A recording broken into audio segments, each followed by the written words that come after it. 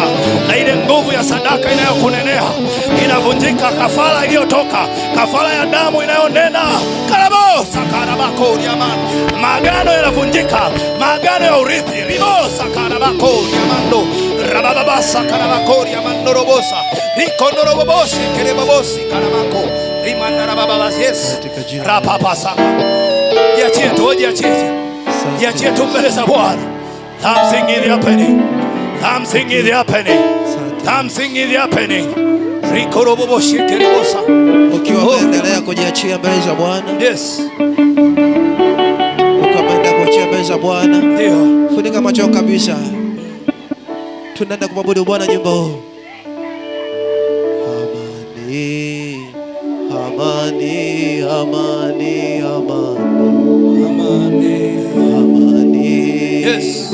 Amani, amani, amani, Amani, amani ya Bwana. oh amani, Amani ya Yesu. amani, Amani, amani. oh amani. Iko amani na achiliwa mahali hapa.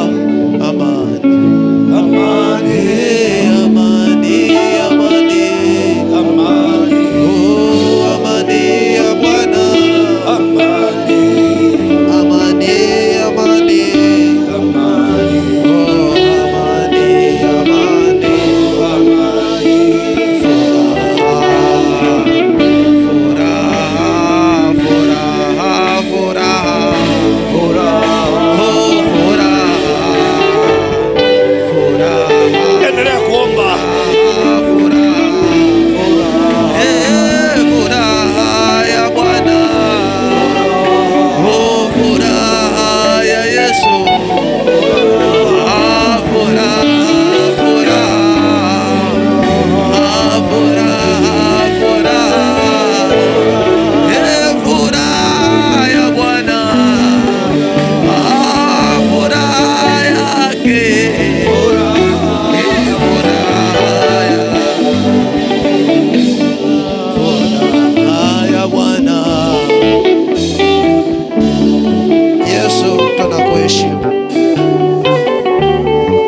Yesu tunakuheshimu.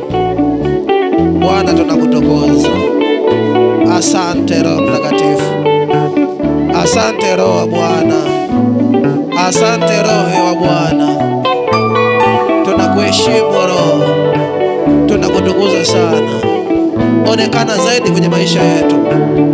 Wewe ni mfalme wa wafalme. Yesu asante. Yesu asante. There is power in your name.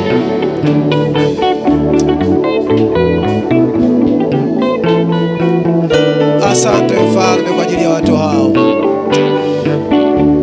Katika jina la Yesu. Amen.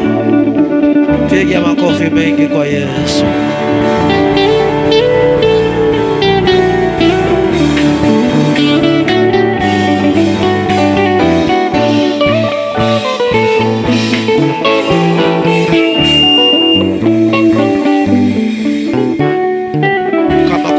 Maombi basi apite mbele haraka haraka, tuombe naye haraka. Na watoto piteni mbele, tuombe na ninyi. Kama kuna mtu bado unasikia, kama umejisikia kabisa umehudumiwa vizuri, imetosha, uwe na amani. Kama bado unahitaji maombi, njoo tu, wala usiogope pia. Asante Yesu. Asante Bwana.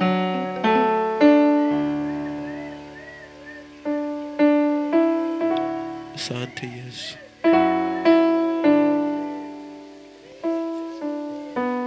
Asante Yesu.